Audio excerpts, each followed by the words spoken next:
Ya. Nah, berikutnya akad tidak boleh mengandung unsur mu'allaq, terikat.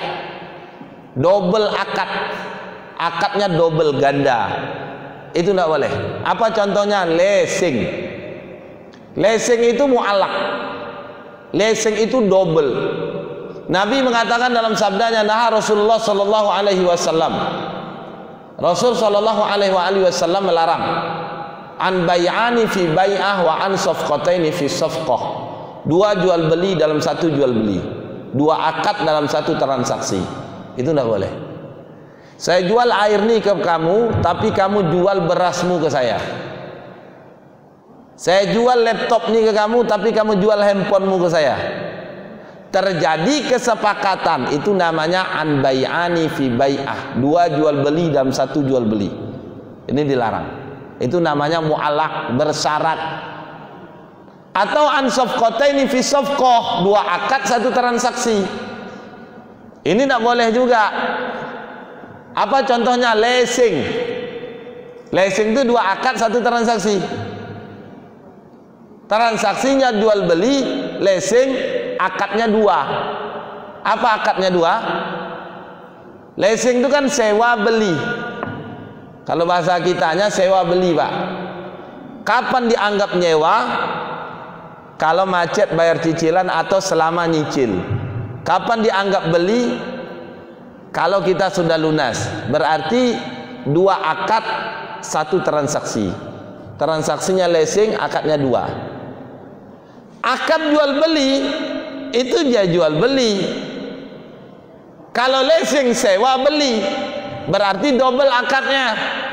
An safqataini fi safqah. Makanya kalau udah lesing itu udah tidak benar. Apa bedanya sama kredit? Beda. Beda enggak? Selama ini Bapak Ibu kita semua jumpai lesing. Kredit itu enggak, ataupun kalau ada jarang. Padahal lesing beda sama kredit. Kalau kredit transaksi yang tidak tunai, bayarnya bertahap. 3 syaratnya. Pertama, kepemilikannya harus sempurna, tam. Maka kalau kredit motor, kendaraan, BPKB-nya harus dimiliki. Motornya dimiliki, BPKB-nya dimiliki. Kalau yang dikredit itu secara bertahap, transaksinya bertahap, itu rumahnya dimiliki, SHM-nya, surat-suratnya pun dimiliki. Nah, itu syarat pertama. Dengan begitu baru tam kepemilikan. Apa itu tam? Sempurna. Kepemilikannya 100%. Karena prinsip dalam Islam kredit sama tunai bedanya cuma satu. Sistem pembayaran, tapi kepemilikannya harus sempurna. Beli handphone nih cash 1 juta. Kasih duit 1 juta, handphone bawa pulang. Beli motor harganya 5 juta. Kasih motornya, kasih suratnya, duitnya dikasih, motornya dibawa pulang, suratnya dibawa pulang. Serahkan. Itu tunai kan? Apa beda sama kredit? Kalau dalam Islam kredit itu motornya dikredit karena cash 5 juta, anggaplah kalau dicicil 7 juta. Motornya diambil, suratnya diambil, bayarnya ngangsur. Nah, itu bedanya. Tapi kepemilikan tidak boleh beda. Maka dari itu kalau kredit hari ini tidak sempurna, ini sudah tidak sah kreditnya, tidak syar'i. Yang kedua, apa lagi? Akadnya tidak boleh double, multi akad seperti tadi. Sewa beli tidak boleh. Kalau nyewa nyewa saja, kalau beli beli saja. Tak boleh digabung dalam satu waktu terjadi kesepakatan 2 akad.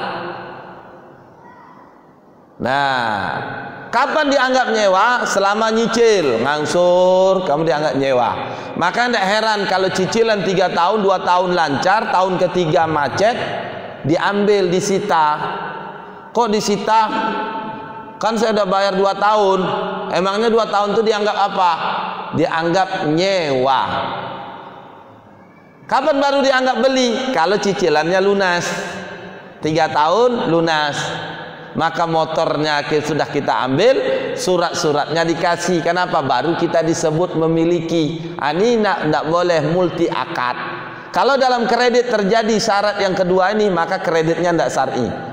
Yang ketiga, tidak ada denda, Pak. Tidak ada sanksi. Sanksi dalam artian denda di sini atas keterlambatan. Cicil harga 7 juta, dicicil 500 tiap bulan tanggal 10. Sudah? Tanggal 10 bayar 500. 7 juta banyaknya. Udah terlambat, telat diingatkan. Ketika ada denda atas keterlambatan, sanksinya, dendanya, maka denda itu mengantarkan pada transaksi riba jahiliyah.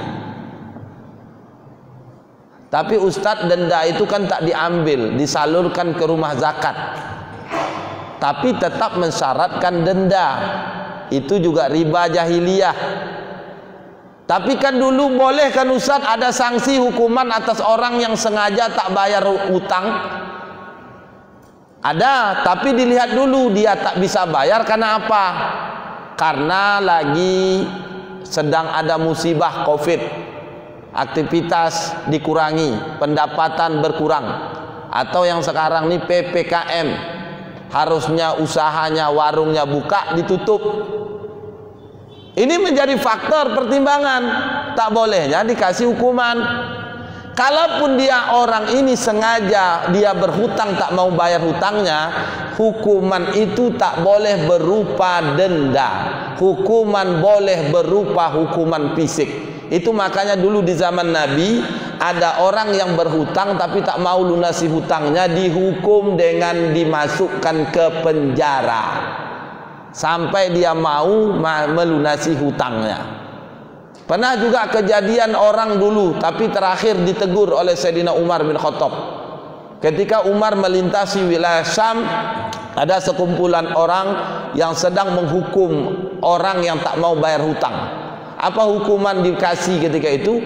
Digunduli kepalanya, diluluri kepala badannya minyak zaitun, dijemur di tengah terik matahari sampai dia mau melunasi hutangnya. Akhirnya ditegur oleh Sayyidina Umar, tak boleh berbuat demikian, di mana Nabi dulu menghukum dengan memasukkan ke penjara orang yang sengaja tak mau melunasi hutangnya. Makanya hadis Nabi ada menjelaskan, matlul ghaniyun zulmun. Orang kaya mampu punya kelapangan, dia tak mau bayar hutangnya, zulmun, telah berbuat kezaliman.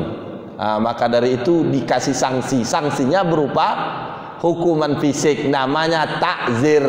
Tak boleh dikasih sanksi berupa denda. Kalau denda dibuat, disepakati di awal, itu namanya riba jahiliyah. Kalau tiga ini tidak ada Bapak Ibu, kredit itu boleh.